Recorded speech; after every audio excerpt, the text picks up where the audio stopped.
বড় পীর আব্দুল কাদের জিলানী রহমাতুল্লাহি আলাইহি মা, বড় পীর আব্দুল কাদের জিলানী রহমাতুল্লাহি আলাইহি বয়স যখন 5 বছর, কয় বছর? 5 বছর বয়সে আব্দুল কাদের জিলানী রহমাতুল্লাহি আলাইহির মা মক্তবে হুজুরের হাতে দিয়ে গেছে হেফজখানায় এসে, হুজুর আমার সন্তানকে একটু আলিফ বা তা সা পড়াই দেন, আমার সন্তানকে শিষ্টাচার আদব শিখাই দেন। এই পর্যন্ত কোন হুজুরের কাছে দিই না, এই পর্যন্ত কোন মাদ্রাসায় ভর্তি করি নাই। হুজুর আমার সন্তানটা এতিম, আমার সন্তানকে দিন শিখাইয়া দেন। হুজুর বলছে ঠিক আছে রেখে যান। আব্দুল কাদের জিলানী রহমাতুল্লাহি আলাইহির মা সন্তানকে হুজুরের কাছে রেখে চলে গেছেন। হুজুর আলিফ আউযু বিল্লাহি মিনাশ শাইতানির রাজিম শিখাইছেন, বিসমিল্লাহির রহমানির রহিম শিখাইছেন। বলছে বাবা বলো আলিফ, বলে আলিফ বা বা তা তা সা সা, এভাবে করে আলিফ বা তা সা 29টা শিখাইছে। দেখে দেখে রিডিং পড়তে পারে কিনা দেখানোর জন্য, শোনার জন্য, জানার জন্য বলছে বাবা এখান থেকে পড়ো। সূরা ফাতিহাটা শিখাইছে। সূরা ফাতিহা শিখানোর পরে বলছে বাবা এবার পড়া শুরু করো, সূরা ফাতিহাটা শোনাও।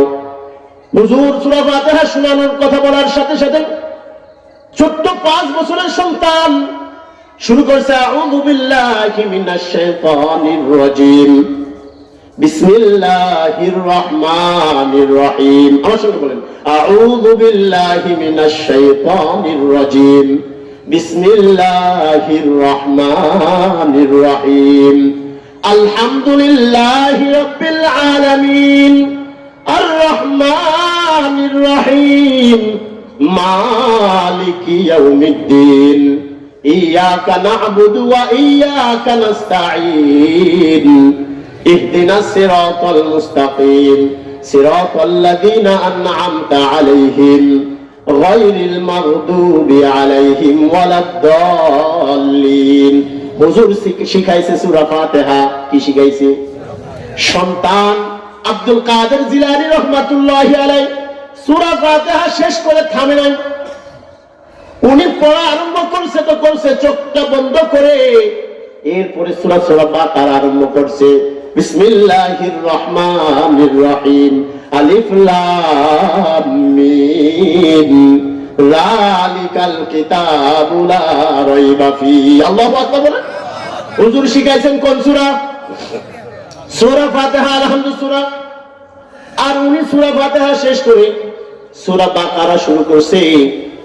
সূরা বাকারা পড়তেছে, হুজুর থামায় না, দেখি কত দূর পড়তে পারে। হুজুর চুপ মেরে শুনতেছে। বড় পীর আব্দুল কাদের জিলানী রহমাতুল্লাহি আলাইহি সূরা বাকারা সবচাইতে বড় সূরা, কোরআনের সবচাইতে বড় সূরা কোনটি? সূরা বাকারা। সূরা বাকারা শেষ করছে, সূরা আল ইমরানের পরে, এরপরে সূরা আল ইমরান শেষ করছে, সূরা নিসা শেষ করছে। এইভাবে করতে করতে 1 থেকে 18 পারা পর্যন্ত গিয়ে থামছে। হুজুর পড়াইছেন কোন সূরা? সূরা ফাতিহা। উনি পড়ছেন কয় পারা? 18 পারা পড়ে থামছেন। হুজুর অবাক, কিরে এই সন্তানের মা কিছুক্ষণ আগেও বলে গেল এই সন্তানকে নাকি কোনো উস্তাদের হাতে দেয় নাই, এই সন্তানকে নাকি কোনো মাদ্রাসায় পড়ায় নাই, এই সন্তানকে আমি আলিফ বা তা সা আউযু বিল্লাহ বিসমিল্লাহ শিখাইলাম, সাথে সূরা ফাতিহাটা শিখাইলাম। সূরা ফাতিহা বলতে বললাম, সন্তান দেখি সূরা ফাতিহায় শেষ করে নাই, বাকারা, আল ইমরান, সূরা নিসা এইভাবে করে করে 18 পারা শুনাইলো। এর মা মনে হয় মিথ্যা বলছে। এই তোরা ডাক ডাক ডাক, আব্দুল কাদেরের মাকে ডাক। আব্দুল কাদের জিলানী রহমাতুল্লাহি আলাইহির মাকে ডাকা হলো। উস্তাদ এবার জিজ্ঞাসা করে, ও মা আপনি যে বললেন আপনার সন্তানকে কোন মাদ্রাসায় দেন নাই, কোন উস্তাদের কাছে শিখান নাই, অথচ আপনার সন্তানকে আমি আউযু বিল্লাহি মিনাশ শাইতানির রাজিম শিখাইছি, বিসমিল্লাহির রহমানির রহিম শিখাইছি, আলিফ বা তা সা শিখাইলাম, সূরা ফাতিহাটা শিখাইলাম, এরপরে আমি পড়তে বললাম, টানা 1 পারা 2 পারা নয়, টানা 18 পারা মুখস্থ আপনার সন্তান শোনাই দিছে। ও মা আপনি কেন মিথ্যা বললেন? আপনার সন্তানকে পড়াই নিয়ে আসার পরে আমার কাছে মিথ্যা বললেন কেন? আব্দুল কাদের জিলানী রাহমাতুল্লাহি আলাইহি মা বলেন, ওয়াল্লাহি আল্লাহর কসম করে বলি উস্তাদ জি, আমার এই 5 বছরের সন্তানকে আমি কোন মাদ্রাসায় পড়াই নাই, কোন উস্তাদের সামনেও বসাই নাই, এই সর্বপ্রথম আপনার সামনে বসাইছি। সুবহানাল্লাহ। তাহলে 18 পারা শুনাইলো কিভাবে? মা বলে আমার একটা কথা খেয়াল আছে, হয়তো আল্লাহ পাক রব্বুল আলামিন ওই একটা কাজের কারণে, ওই একটা আমলের কারণে আমার সন্তানের ভিতরে এই বরকত দিছে। বলে মা কোন সেই আমল, কোন সেই কাজ? এবার মা বলে হুজুর আমার একটা অভ্যাস, আমার বেশি বেশি কোরআন তেলাওয়াত না করলে দিনের খাবার হজম হয় না, রাতের ঘুম হয় না। সুবহানাল্লাহ। আব্দুল কাদের জিলানী রাহমাতুল্লাহি আলাইহি মা বলে আমি আমার সন্তান গর্ভে আসার পরে প্রত্যেক 3 দিন আমি কমপক্ষে 1 খতম কোরআন দিছি। সুবহানাল্লাহ। কয় দিনে 1 খতম? 3 দিনে 1 খতম দিছি। আব্দুল কাদের জিলানী রাহমাতুল্লাহি আলাইহি মা বলেন আমার পেটে যখন আমার আব্দুল কাদের আসছে, আমি দুনিয়ার মধ্যে কোনো কথা বলা বন্ধ করে দিয়েছিলাম, কোন রকম ঝগড়াঝাটি বন্ধ করে দিয়েছিলাম, কোন রকম মানুষের সাথে গীবত, কোন রকম মিথ্যা, কোন রকম সব পাপের কাজ ছেড়ে দিয়েছিলাম। বেশি বেশি করে কোরআন তেলাওয়াত করতাম, আমার যতটুকু মুখস্থ ছিল আমি সেটা বেশি বেশি করে জপতাম। হয়তো বা বেশি বেশি কোরআন পড়ার কারণে আমার সন্তান আল্লাহ পাক রব্বুল আলামিনের রহমতে 18 পারার হাফেজ হয়ে দুনিয়ায় আসছে। আমাদের সমাজের মধ্যে সাধারণত প্রোগ্রামগুলোতে পিতামাতার হক সম্পর্কে আলোচনা হয়। কি বলেন? সন্তান পিতামাতাকে কিভাবে দেখবে, কিভাবে তিনাদের হক আদায় করবে, খাতে দিবে, পড়তে দিবে, এসব বিষয়ে আলোচনা যথেষ্ট হয়, হয় না? কিন্তু একটা আলোচনা আস্তে আস্তে করে চাপা পড়ে যাইতেছে। সে আলোচনাটা হলো সন্তানের হক পিতামাতার উপরে। পিতামাতার হক যেভাবে সন্তানের উপরে আছে, সন্তানের হকও পিতামাতার উপরে আছে না নাই? আছে না নাই? পিতামাতা যদি সন্তানের হক যথাযথভাবে আদায় করে, পশ্চিম কালেও এই সন্তান বড় হয়ে গেলে এই পিতামাতার হক আদায় না করে সে যাইবে না। আর যদি পিতামাতা সন্তানের হক আদায় করে না, আদায় করেই নাই জীবনে কোনোদিন, এমনও মুরব্বী আছে যারা দাদা হয়ে গেছে, কিন্তু সন্তানের কি হক পিতামাতার উপরে, এই হকগুলি অনেকের জানা নাই। আছে না নাই? অনেক বাবা আছি, 4টা 5টা সন্তান, কিন্তু কি হক আমার এই সন্তানের, আমার উপরে কোন হক আমার আল্লাহ দিছে, এই হক সম্পর্কে আমাদের জানা নাই। অনেকটা জানলেও মানতে পারি না, অনেকটা জানলেও কি করতে পারি না? মানতে পারি না। তো দেখা যায় সন্তান পিতামাতার কথা শোনে না। আছে না নাই? সমাজে অভাব আছে। কথা কেন শোনে না? কারণটা কি? আপনি কি আপনার সন্তানের হকগুলি আদায় করছেন? আপনার কথা যে আজকে শুনবে, এই কথা শোনার, একটা গাছের ফল খাইতে চাইলে প্রথম গাছ রোপণ করা লাগে কিনা? আর তা না হলে ফল খেতে হয় স্বপ্নে ঘুমিয়ে ঘুমিয়ে। কথা ঠিক কিনা? স্বপ্নে ফল যদি খায়, আমি স্বপ্ন দেখে আমেরিকায় চলে যেতেছি, স্বপ্নে কোথায় কোথায় বেড়াইতেছে, হঠাৎ করে ঘুম থেকে উঠে দেখে যে ওই সিরা খাতা গায়ে শুয়ে আছে, অথচ প্লেনে বেড়াইছে 5 মিনিট আগে। এতে কোনো মজা আছে? সন্তান আমার কথা শুনবে তখনই যখন আমি ছোট্টবেলায় তার হকগুলো দিব।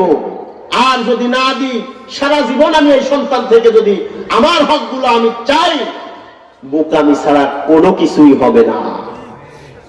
তাহলে আমার বিষয় হলো সন্তানের হক পিতামাতার জিম্মায়।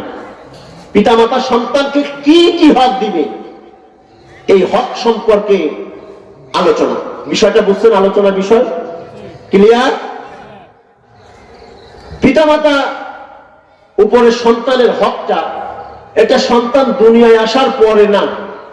কথাটা খুব মনোযোগ দিয়ে শোনেন, বুঝতে সহজ হবে। মাঝখানে শুনলে বুঝতে কষ্ট হবে, লাস্টে যায় বলবেন হুজুর কি বলছে ঘোড়ার ডিম, কিছুই বুঝিনি। এই জন্য মুহতারাম হাজিরিন, একটু আগায় আগায় বসে কথাগুলো মনোযোগ দিয়ে শুনবেন। কোরআন ও হাদিস থেকে আলোচনা হবে। যারা এখনো বাহিরে ঘোরাফেরা করছি, আমরা মেহেরবানি করে মাজলিসের ভিতরে চলে আসি। আল্লাহ বরকত দিবেন। বরকত দেনেওয়ালা কে? জোরে বলুন কে? আল্লাহ। পিতামাতার উপরে সন্তানের যে হক, অনেকগুলো হক, সব হক বিস্তারিত ভাবে অল্প সময় আলোচনা করে শেষ করা মনে হয় সম্ভব হবে না। যতটুক বলবো বা যে কয়টা বলবো বুঝিয়ে বলার চেষ্টা করবো ইনশাআল্লাহ। পিতামাতার উপরে সন্তানের প্রথম যে হকটি, এটি হলো পিতার উপরে। কার উপরে? পিতার উপরে। এ হক সন্তান দুনিয়ায় আসার পরে না, এ হক সন্তান মায়ের গর্ভে আসার পরেও না। তা কবে? এই হক হলো আপনি বা যে পিতা বিবাহ যেদিন করতে যাইবে ওই দিন প্রথম হক। সন্তানের প্রথম হক কবে? যেদিন বিবাহ করতে যাইতেছে, কন্যা দেখতে যাইতেছে, মেয়ে দেখতে যায় যেদিন, ওদিন হলো এই সন্তানের প্রথম হক। কোন দিন? বিবাহ করার সময়। আপনি যাকে বিবাহ করতে যাইতেছেন এই নারী তো আপনার আগামী দিনের সন্তানের মা হবে। কি বলেন? আগামী দিনের সন্তানের মা যাকে আপনি বিবাহ করতে যাইতেছেন। প্রথম হক হলো আপনার সন্তানের জন্য, এই সন্তানের জন্য একটা দিনদার, পরেজগার, ইসলামিক মাইন্ডের, ইসলাম বোঝে মানে এমন একটা মা সন্তানকে উপহার দেওয়া। বোঝেন নাই মনে হয়? সন্তানের প্রথম হক কবে? বিয়ের আগে এই সন্তানকে একটা মা উপহার দিতে হবে। কিরকম মা? সতীসাধী, দিনদার, পরহেজগার, নামাজি, পর্দানিশী, এমন একটি মা এই সন্তানকে উপহার দিতে হবে। যদি এমন একটি মা উপহার দেন তাহলে এই সন্তানের হক আপনি প্রথম নম্বর হক কি করলেন? আদায় করলেন। আর যদি এমন মা না দিয়ে আপনি কেমন মা দিলেন? যে নারীটা, যে মেয়েটা বাবার কথা শোনে না, যে মেয়েটা মায়ের দিকে চোখ রাঙিয়ে কথা বলে, যে মেয়েটা বয়ফ্রেন্ড নিয়ে ঘোরে, রাস্তায় রাস্তায় ঘুরতে স্বাচ্ছন্দ্য বোধ করে, যে মেয়েটা সুন্দর, যে মেয়েটার বাসার খানা খেয়ে তৃপ্তি হয় না, কোথায় খেতে হয়? ফাস্ট ফুডের দোকানে দাঁড়া দাঁড়ায় বেহায়ার মতো খানা খায়। যে মেয়েটা 31st নাইটে বন্ধুদের সাথে কাটাইতে লম্বা সময় সারাটা রাত কাটিয়ে দেয়, যে মেয়েটা পার্কে পার্কে বন্ধুদেরকে নিয়ে, বয়ফ্রেন্ড নিয়ে ঘুরতে পছন্দ করে, এমন একটা মেয়েকে যদি আপনার আগামী দিনের সন্তানের জন্য চয়েস করে তাহলে আপনি 1 নাম্বার হক সন্তানের নষ্ট করলেন। কয় নাম্বার হক নষ্ট করলেন? 1 নাম্বার হক আপনি নষ্ট করলেন। এই হক নষ্ট করলে কি হবে? প্রথম তো সন্তানের হক নষ্ট করলেনই করলেন, নিজে সারা জীবন কান্দার একটা লাইন করে দিলেন। সারা জীবন আপনাকে আর কষ্ট করে কান্না করা লাগবে না, আপনাকে কান্দায় ছাড়বে ইনশাআল্লাহ। এমন একটা মা যদি আনেন যে ঘরের খাবারে তার পেট ভরে না, ঘরের বাহিরে সাজুগুজু করে না গেলে ভালো লাগে না, এমন একটা মা আপনার সন্তানের জন্য যদি আপনি আনেন তাহলে বুঝবেন আপনার কষ্ট করে, ফিকির করে, একেবারে আয়োজন করে আসন গোড়া দিয়ে বসে কান্না করা লাগবে। এমনি দেখবেন চোখের পানি চলে আসছে। আপনি মরবেন, সংসার ধ্বংস হবে। কথা ঠিক কিনা? আছে না নাই? তাহলে প্রথম নাম্বার হক দিতে হবে কবে? বিয়ের আগে। আগে পিতা মাতার হক না সন্তানের হক? আগে সন্তানের হক। মিয়া, আগে কার হক? আপনি সন্তানের হক দিলে আপনার হক দিবে, আপনি সন্তানের হক না দিলে কশ্চিনকালেও এই সন্তান আপনাকে আপনার হক দিবে না। বৃদ্ধকালে বৃদ্ধাশ্রমে রেখে আসবে। কোথায়? বৃদ্ধাশ্রমে রেখে আসবে। মাতার হাজিরিন, এজন্য সন্তানের মা চয়েস করতে ভুল করলে চলবে না। কিরকম?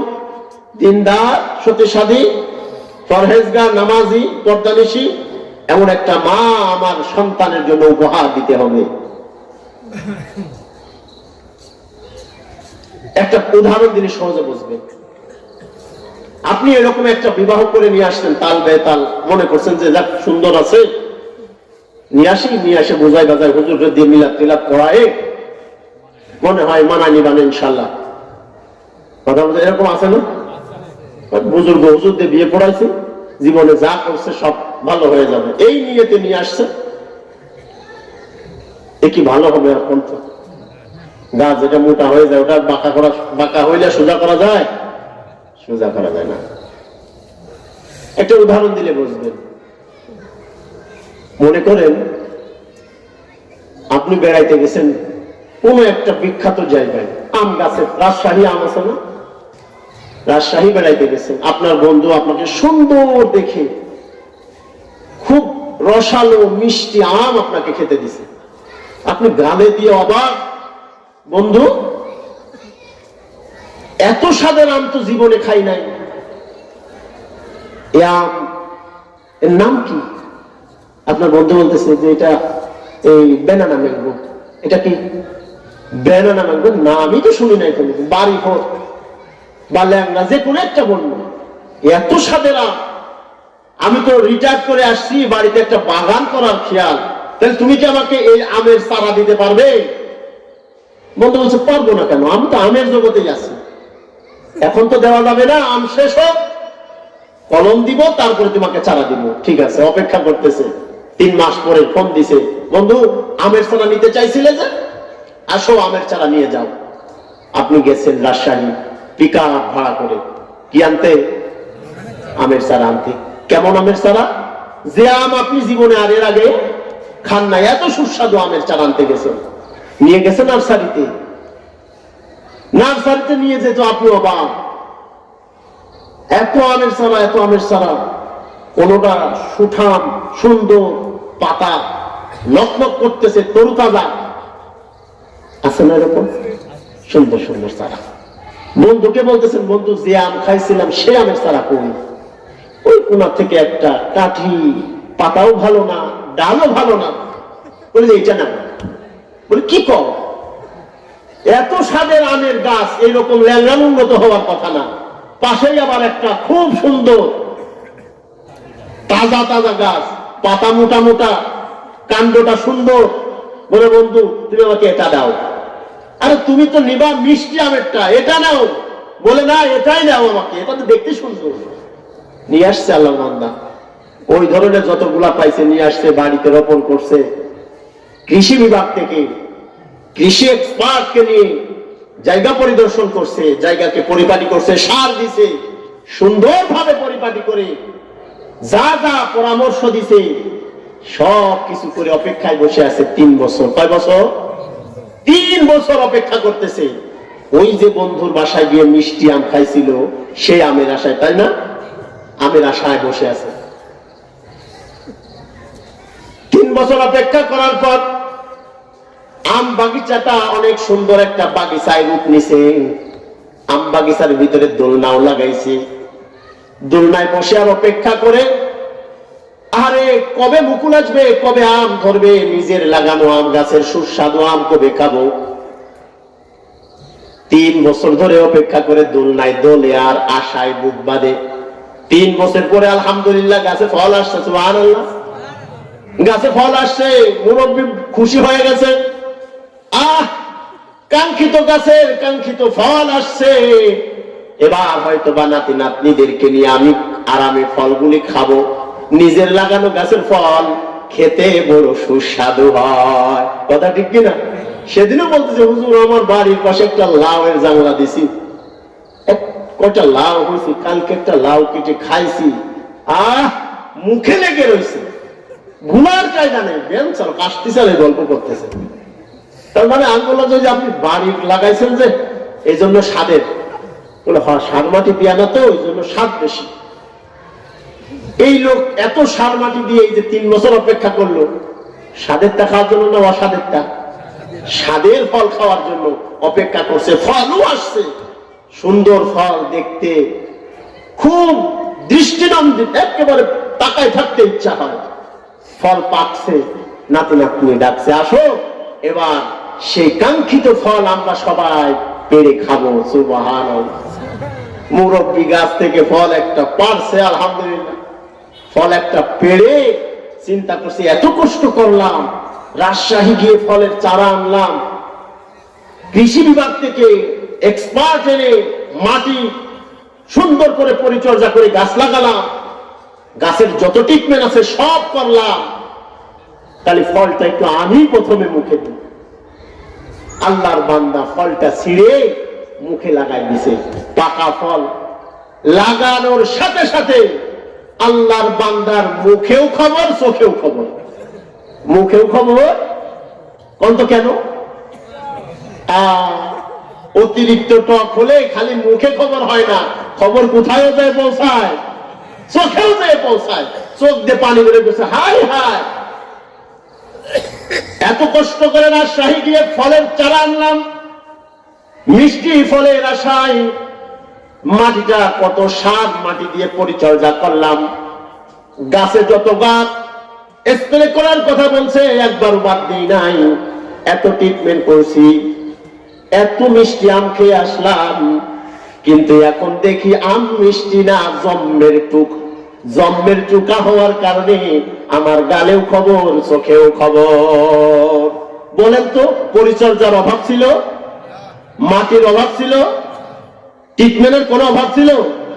অভাব কোন জায়গা ছিল? চারা নির্ণয়ের অভাব। চারা চয়েস করতে ভুল করছে, এক জায়গায় ভুল করার কারণে হাজারো ট্রিটমেন্ট দিছে, সার দিছে, স্প্রে করছে, যা যা বলছে সব করার পরেও এ ফল মিষ্টি নাটা কোন জায়গায় ভুল ছিল? আপনার সন্তানের মা যদি আপনি চয়েস করতে ভুল করেন, গোড়া যদি চয়েস করতে ভুল করেন, আপনার সন্তানের এই মা পেট থেকে নেককার সন্তান বের হবে না, কশ্চিন কালেও আপনার কথা শুনবে না, আপনার ওয়াইফের কথা শুনবে না। কোন ভুল করার কারণে? গাছ নির্ণয় করার কারণে। গাছ নির্ণয় ভুল করার কারণে আপনি তো ড্যাডিং মার্কে একটা চয়েস করে বসে আছেন, বাইরে না গেলে ভালো লাগে না। আছে না নাই সমাজে? আছে না নাই? অল্প না বেশি? সুবহানাল্লাহ। এখন আপনারা কইতেন হুজুর এমন সময় এই ওয়াজ করছেন, ও কাম তো আগে সেরে ফেলছি। যারা বসছে বেশিরভাগই কাজ সারা হয়ে গেছে, তাহলে কি আবার নতুন করে আরেকটা করবো না গিয়ে সুন্নাত পালনের জন্য?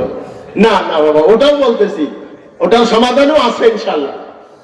আবার নতুন করে বাড়ি যাবে, বাইরেও তুই বাড়িতে এরকম করেন না, কোনো খবরদার এরকম করা যাবে? যা করছেন আলহামদুলিল্লাহ কর, এরপরে যেটা আনবেন এটা আরো ডেঞ্জারাস হবে। কিন্তু এই জন্য চেঞ্জ নয়, মডিফাই করতে হবে। চেঞ্জ করা যাবে না, পাল্টানো যাবে না, সবাই দেওয়া যাবে না। এটাকে কি করতে হবে? মডিফাই করতে হবে, একটু ঘষে মাঝে সুন্দর করতে হবে। সেটার পদ্ধতি কি? উলামা ইকরাম বলেন সেটার কয়েকটা পদ্ধতি হতে পারে, কয়েকটা পদ্ধতি হতে পারে। এক নম্বর পদ্ধতি হলো, প্রথমে আপনার পরিবারের মধ্যে তওবা চালু করে দিন, তওবা করেন আল্লাহর কাছে। আমরা আমাদের পরিবারটা সুখী হোক, শান্তিময় পরিবার হোক, স্বামী স্ত্রীর মধ্যে মুহাব্বত থাকুক। কে কে চাই? আল্লাহু আকবার। সবাই চায়, যারা বিয়ে করেনি তারাও চায়। হাত উঁচু করে বসে আছে, আল্লাহু আকবার, হাত নামান। আল্লাহ আমাদের সংসারের মধ্যে সুখ শান্তিতে বসবাস করার তৌফিক দান করুন, বলেন আমিন।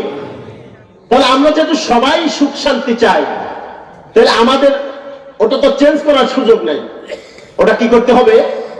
মডিফাই করতে হবে, একটু ঘষে মাজে নিতে হবে। দেখেন না পুরাতন মাল বিক্রির আগে কি সুন্দর মোটর সাইকেল গুলা শোরুম চাইতে নতুন করে তারপরে প্রেজেন্ট করে, ঘষে মাজে কতগুলা মলম শ্যাম্পু কি কি দিয়া চকচক করে তারপরে দেয়, দেখি না?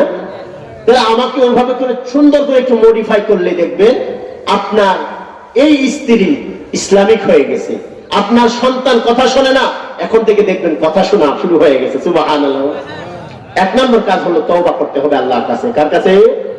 আল্লাহর কাছে তওবা করতে হবে।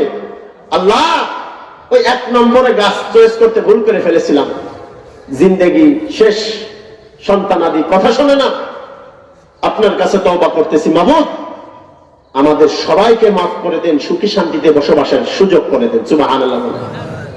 প্রথম নম্বর কাজ কি? তওবা। দ্বিতীয় নম্বর কাজ হলো নামাজ শুরু করতে হবে। দ্বিতীয় নম্বর কাজ কি বললাম? যতক্ষণ পর্যন্ত আপনার ঘরে নামাজ আরম্ভ না করবেন, ততক্ষণ পর্যন্ত আপনার ঘরে সুখ আসবে না, আসবে না, আসবে না। এটা রাসূল সাল্লাল্লাহু আলাইহি ওয়াসাল্লামের কথা। তার কথা, নবীজির কথা। আল্লাহ রিজিক দেন নামাজীকে, নামাজ পড়ার মাধ্যমে আল্লাহ কি দেন? রিজিক দান করেন। তাহলে আমরা নামাজ কেন পড়বো না? আল্লাহ বলতেছেন ও নির্দেশন দিতেছেন কি? ফাইদা কুদিয়াতিস সালাতু ফান্তাশিরু ফিল আরদ, যখন তোমাদের নামাজ শেষ হয়ে যায় তখন তোমরা আমি আল্লাহর অনুগ্রহ রিজিক তালাশের জন্য বের হয়ে যাও।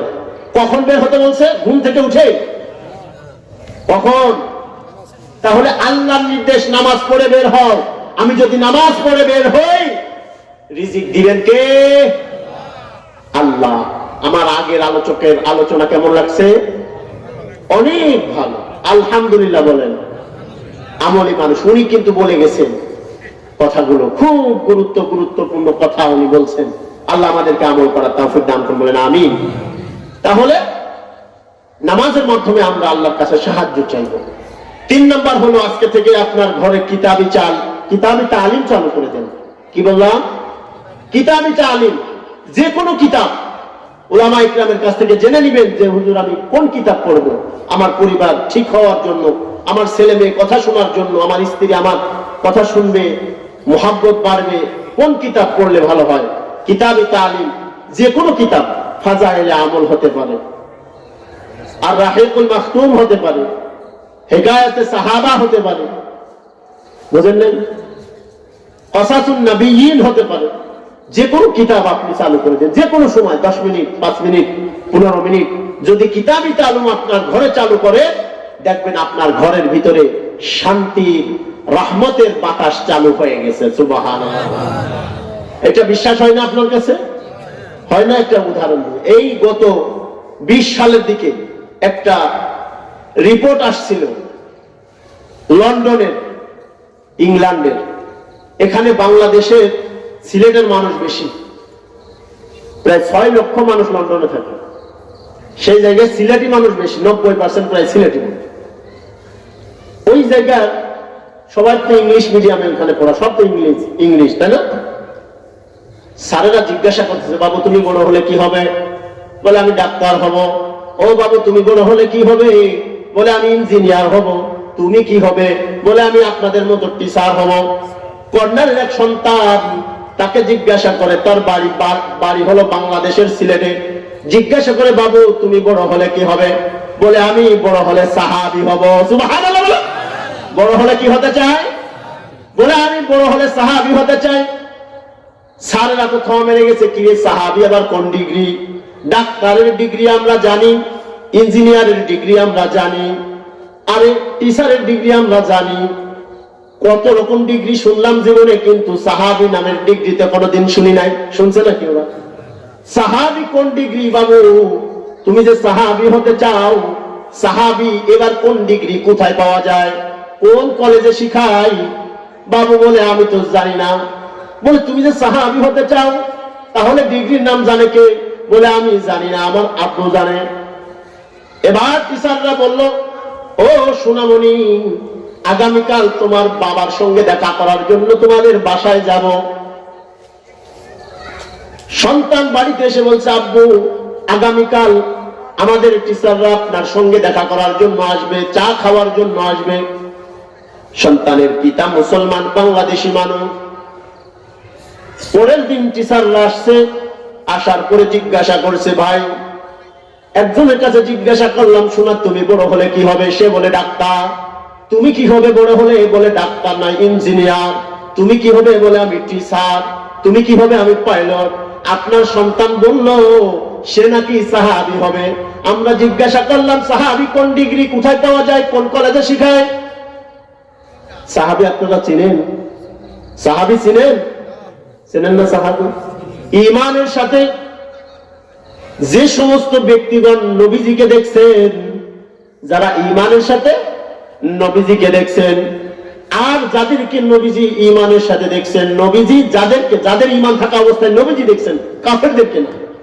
আর ওই অবস্থায় যাদের ইন্তেকাল হয়েছে তারা হলো কি? সাহাবী। তারা হলো কি? সাহাবী। পিতাকে জিজ্ঞাসা করে আপনার সন্তান যে সাহাবী হতে চায় এই ডিগ্রিটা কোথায় পাওয়া যায়? পিতা কথা শোনার সাথে সাথে হাউমাউ করে কান্না আরম্ভ করলো। এদের আগ্রহ আরো বেড়ে গেছে, কয় কি ব্যাপার? সন্তানকে জিজ্ঞাসা করলাম, সন্তানের সাহাবী কোন ডিগ্রি কইতে পারে না। বাবার কাছে জিজ্ঞাসা করলাম, বাবা হাউমাউ করে কাঁদে। জানার আগ্রহটা আরো বেড়ে গেল, বাড়ে কিনা? ভাই কান্দেন না, আগে আমাকে বলেন সাহাবী কোন ডিগ্রি আপনার সন্তান যে সাহাবী হতে চায় কোথা থেকে পাবো? এই ডিগ্রির কোয়ালিটি কি? পিতা কান্দে আর বলে, ও টিচারেরা রে, আমার সন্তান যে সাহাবী হতে চায় এই সাহাবী কোনো কলেজ ইউনিভার্সিটি কোনো শিক্ষা প্রতিষ্ঠানে শেখানো যায় না। সুবহানাল্লাহ।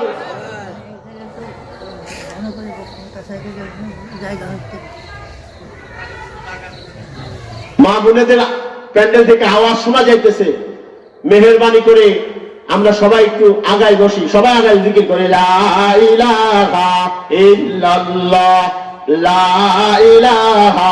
সব মা বোনেরা আগায় বসি, ওইখানে প্যান্ডেলের জায়গা ধরতেছে না বলে সবাই জায়গা গরম হয়ে গেলে আবার একটু ঠান্ডা জায়গায় বসলে ওটাও গরম হয়ে যাবে। আগায় আমরা বসি আগায় লা ইলাহা ইল্লাল্লাহ। 3 জায়গায় শয়তান বসে, তার 1 নম্বর জায়গা হলো নামাজের মধ্যে ফাঁকা থাকলে, 2 নম্বর হলো মাহফিলে যদি কোনো জায়গায় ফাঁকা থাকে ওইখানে এসে বসে কে? শয়তান। তা আমার আপনার মাঝখানে শয়তানকে আমরা বসতে দিব? কোন সময় দিব না। মা বোনের আগে বসেন লা ইলাহা ইল্লাল্লাহ লা ইলাহা লা ইলাহা ইল্লাল্লাহু মুহাম্মাদুর রাসূলুল্লাহ। কোথায় ছিল সাহাবী? এবার বাবা বলতেছে, ও টিচারেরা রে শোনো, এই সাহাবী কোন স্কুল কলেজ ইউনিভার্সিটিতে শিখায় না, পাওয়া যায় না। বলে তাহলে কোথায় পাওয়া যায়? এবার পিতা বলে, এই সাহাবী হলো বিশ্ব নবী রাহমাতাল লিল আলামিন সরকার দো আলম নবী মুহাম্মাদুর রাসূলুল্লাহ সাল্লাল্লাহু আলাইহি ওয়াসাল্লামের সাথীদেরকে সাহাবী বলে। বলে কি তাদেরকে কোথায় পাবো? বলে তারা আজকে কেউ পৃথিবীতে বেঁচে নাই, 1450-1500 বছর আগে দুনিয়ার থেকে তারা বিদায় নিছে। সুবহানাল্লাহ। বলে আহারে, পৃথিবীর সমস্ত মানুষ 100 বছর সামনে যাওয়ার জন্য চেষ্টা করে, 50 বছর সামনে কি হবে সেটা নিয়ে গবেষণা করে, আর আপনার সন্তান 1500 বছর পিছনে যাইতে চায়, এর কারণটা কি?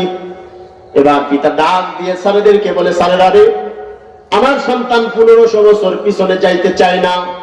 আল্লাহর বিধান, আল্লাহর হুকুম হলো, আল্লাহর পরিচয় হলো, আল্লাহর জানানো হলো, দুনিয়ার মধ্যে নবী রাসূলের পরে সবচাইতে উত্তম মানুষ হলো সাহাবী। সুবহানাল্লাহ বলেন।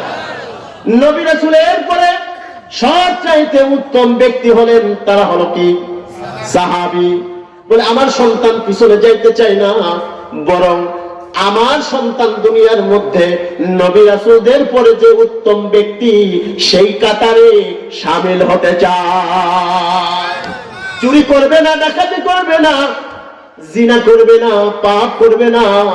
সাহাবী যেভাবে নেকির কাজ করে, সাহাবী যেভাবে আনুগত্য করে, আল্লাহর ইতাআত করে, নবীর অনুসরণ করে সাহাবী হয়েছে, আল্লাহর কাছে পেয়ারা হয়েছে, যে খুশিতে আল্লাহ পাক রব্বুল আলামিন জানাইছেন রাদিয়াল্লাহু তাআলা আনহুম ওয়া রাদু আন। আল্লাহু আকবার।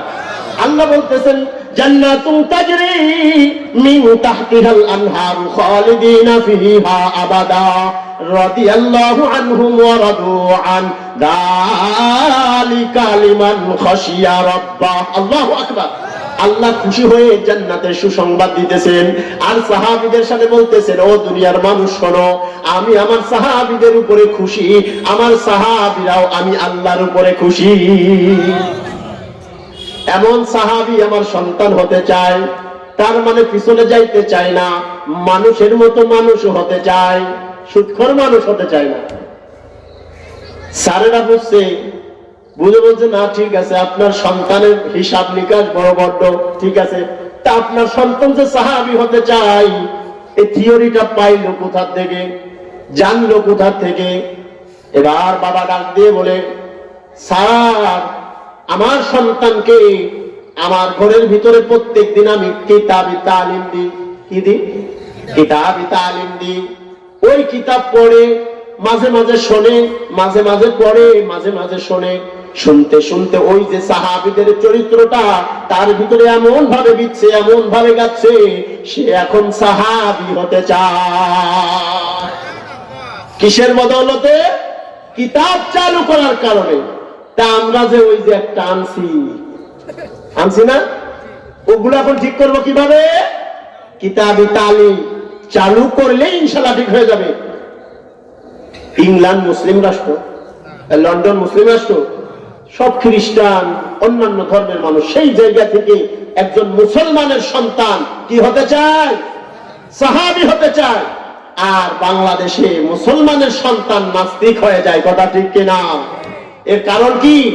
ওই গুড়া ঠিক করে নাই, গুড়া চয়েস করতে ভুল করছে, সন্তানের হক দেয় নাই, যার কারণে এই সন্তান মুসলমানের ঘরে হওয়ার পরেও মুসলমান কি হয়ে যায়? নাস্তিক হয়ে যায়। আল্লাহ আমাদেরকে হেফাজত করুক, বলেন আমিন। সন্তানের 2 নম্বর হক, 1 নম্বর হক গেল। সন্তানের দ্বিতীয় নম্বর মুখস্থ করে নিয়ে কাজে লাগবে। সন্তানের 2 নম্বর হক হলো, সন্তান যখন দুনিয়ায় আসবে, সন্তান দুনিয়ায় আসার পরে পিতার উপরে এটাও হক, মায়ের উপরে না, এটা হক কার উপরে?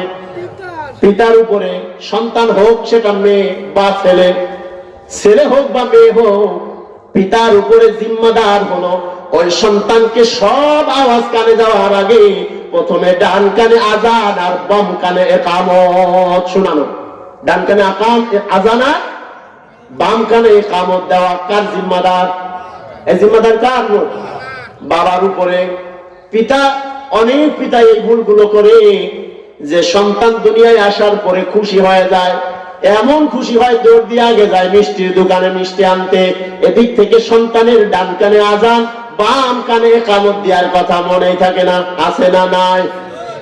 এই আজান এবং ইকামত সন্তানের জন্য হলো ঈমানের ভ্যাকসিন। ঈমানের কি ভ্যাকসিন? এই ছোট্টবেলায় সন্তানের কানে যদি আজান দিয়ে দেওয়া হয়, আল্লাহু আকবার, আল্লাহু আকবার, আল্লাহু আকবার, আল্লাহু আকবার, আশহাদু আল্লা ইলাহা ইল্লাল্লাহ, আশহাদু আল্লা ইলাহা ইল্লাল্লাহ, আশহাদু আন্না মুহাম্মাদার রাসূলুল্লাহ, আশহাদু আন্না মুহাম্মাদার রাসূলুল্লাহ, হাইয়া আলাস সালাহ, হাইয়া আলাস সালাহ। এইভাবে করে যদি লা ইলাহা ইল্লাল্লাহ পর্যন্ত সন্তানের ডান কানে আজান দিয়ে দেওয়া হয়, বাম কানে ইকামত দিয়ে দেওয়া হয়, আল্লাহর নবী বলেন ওই সন্তানের অন্তরের ভিতরে শয়তান কুচক্রামি করে শয়তান তার অন্তরকে ঘুরাইয়া নাস্তিক বানাতে পারবে না। এই সন্তান নাস্তিকদের মধ্যে থাকবে, নাস্তিক হবে না। ইংল্যান্ডে যাবে, লন্ডনে যাবে, হাফ প্যান্ট পরা মায়েদের সামনে ঘুরবে, তারপরেও এই সন্তান ঈমান হারা হবে না। সন্তানকে কোন কানে আজান? ডান কানে আজান, বাম কানে ইকামত। পদ্ধতিটা কেমন? সন্তান যখন দুনিয়ায় আসবে, এটা মনে করেন সন্তান, বুঝতেছেন? সন্তানের মাথাটা হবে বাম হাতের উপরে। কোন হাতের উপরে? প্রথম আজান না ইকামত? আজান। প্রথম কি? আজান। প্রথম আজান, সন্তানের মাথাটা থাকবে বাম হাতের উপরে। তার মানে হলো সন্তানটা যদি আপনার বাম হাতের উপরে থাকে, সন্তানের ডান ডান কানটা আপনার মুখের দিকে। বুঝতেছেন বিষয়টা?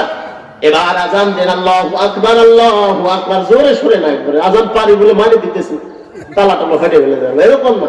সুন্দর করে সাবলীল ভাষায় আস্তে আস্তে করে আল্লাহু আকবার, আল্লাহু আকবার। আয় সন্তান শোনো, ও সন্তান, আল্লাহু আকবার মানে কি জানো? আল্লাহু আকবার মানে হলো আল্লাহ সবচাইতে বড়। আল্লাহ সবচাইতে কি? জোরে বলেন, আল্লাহ সবচাইতে আল্লাহু আকবার, আল্লাহু আকবার। এই সন্তান যখন মায়ের গর্ভে ছিল, সন্তান মনে করতো কি জানেননি? সন্তান মনে করতো মনে হয় আমি যে জায়গা পাইছি এর চাইতে বড় আর কোনো জায়গা নাই। কি মনে করতো?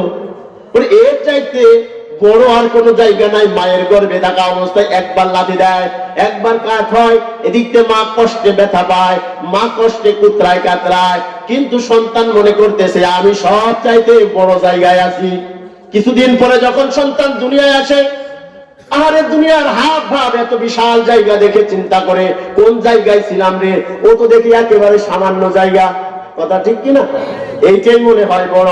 আপনি কি জানেন কিয়ামতের ময়দানে আমরা যখন উঠব, আমাদের কাছে এই দুনিয়াটা মায়ের পেটের চাইতেও ছোট মনে হবে। সুবহানাল্লাহ বাড়ি যায় বলেন। কিয়ামতের ময়দানে দুনিয়ার তুলনায় কিয়ামতের ময়দান কেমন হবে? দুনিয়াটা মায়ের গর্ভের চাইতেও ছোট মনে হবে। কতটুকু দুনিয়ায় আমরা বাস করে আসছি। এই সন্তানকে আল্লাহু আকবার আল্লাহু আকবার বলে কথা জানায় দেওয়া, সন্তান রে তুমি যে মায়ের পেটের ভিতর থেকে ছোট্ট জায়গায় ছিলাম, মনে করছিলাম সব চাইতে বড় জায়গায় আছি। দুনিয়ায় আসছো, যা দেখো মনে করো সব চাইতে বড়।